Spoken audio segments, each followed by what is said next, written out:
ये कहानी है एक चरवाहे की जिसे अल्लाह ने अपनी इबादत, आजजी और ईमान की बदौलत दुनिया के अजीम तरीन बादशाहों और नबियों में शामिल कर दिया। ये कहानी है हजरत दाऊद अलैहिस्सलाम की, जो बनी इसराइल के एक छोटे से गांव में पैदा हुए। वो बचपनों से ही नर्म दिल और अल्लाह के जिक्र में मगन रहने वाले थे। वो दिन भर अपने वालिद के जानवर चराते और रात को अल्लाह की इबादत में गुजार देते। पहाड़ों और वादियों में बैठकर जब वो अल्लाह की हम्दो सना करते तो ऐसा लगता जैसे पूरा जहां उनके साथ अल्लाह का जिक्र कर रहा हो। परिंदे रुक जाते, हवा थम जाती और पहाड़ उनके साथ तस्बीह करने लगते। ये अल्लाह का खास इनाम था जो उन्हें बचपन ही में अता हुआ। हजरत दाऊद अलैहिस्सलाम बचपन ही से बेपनाह बहादुरी के मालिक थे और अल्लाह पर कामिल यकीन रखते थे। एक दिन बनी इसराइल पर जालूत नामी एक जालिम और ताकतवर बादशाह ने हमला कर दिया। जालूत का जिस्म देव हैकल था, उसकी फौज तादाद में बेशुमार थी और उसकी हैबत से बड़े बड़े सिपाही कांप जाते थे। बनी इसराइल ने तालूत को अपना सरदार मुकर्रर किया, जिसने एक लश्कर तैयार किया। लेकिन मैदान जंग की तरफ जाते हुए रास्ते में कई लोग खौफजदा होकर पीछे हट गए। यहां तक कि सिर्फ वही लोग रह गए जो अल्लाह पर पुख्ता ईमान रखते थे, और उन्हीं में हजरत दाऊद अलैहिस्सलाम भी मौजूद थे, जो उस वक्त एक नौजवान थे।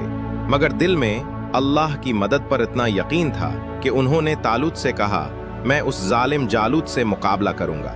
तालूत ने हैरत से देखा और कहा, तुम तो अभी नौजवान हो और ये जंगजू सालों से मैदानों का फातेह है। लेकिन दाऊद अलैहिस्सलाम ने पूरे यकीन से जवाब दिया कि मेरा रब मेरे साथ है। जब मैदान जंग सजा तो जालूत अपनी ज़िर बख्तर और भारी तलवार के साथ निकला। इसके कद व कामत को देखकर लोग खौफजदा हो गए, लेकिन हजरत दाऊद अलैहिस्सलाम ने अल्लाह का नाम लिया।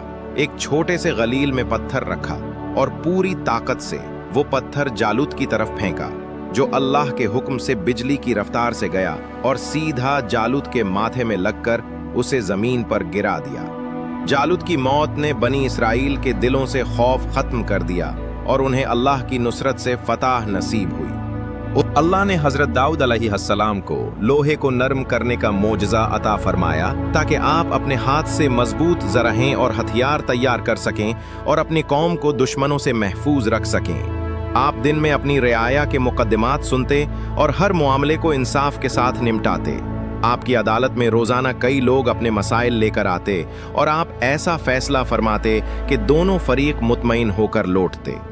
एक दिन दो आदमी आपके पास आए, जिनमें से एक ने शिकायत की कि दूसरे ने उसकी भीड़ चुरा ली है। हजरत दाऊद अलैहिस्सलाम ने अल्लाह से रहनुमाई मांगी और ऐसा फैसला फरमाया कि दोनों के दिल खुश हो गए। आप दिन के वक्त हुकूमत करते और रात के अक्सर हिस्से में अल्लाह के हजूर क़याम करते। आपका रोज़ा दाऊदी रोज़ा कहलाता था, जिसमें आप एक दिन रोज़ा रखते और अगले दिन अफ्तार करते। हज़रत मोहम्मद सल्लल्लाहु अलैहि वसल्लम ने फरमाया कि अल्लाह के नज़दीक सबसे बेहतरीन रोज़ा हज़रत दाऊद अलैहिस्सलाम का रोज़ा है। हज़रत दाऊद अलैहिस्सलाम की पूरी ज़िंदगी हमें ये सबक देती है कि अल्लाह पर भरोसा, इंसाफ, इबादत और आजजी वो खूबियाँ हैं जो इंसान को दुनिया व आखिरत में कामयाब बनाती हैं। फिर एक दिन अल्लाह के हुक्म से आपकी रूह कब्ज कर ली गई और आपने अपनी बादशाहत और नबूवत अपने बेटे हजरत सुलेमान अलैहिस्सलाम को सौंपी, जो बाद में एक और अजीम पैगंबर बने। हजरत दाऊद अलैहिस्सलाम की ये दास्तान आज भी जिंदा है और ये हर उस दिल के लिए रोशनी का चराग है जो अल्लाह के जिक्र और इंसाफ के रास्ते पर चलना चाहता है।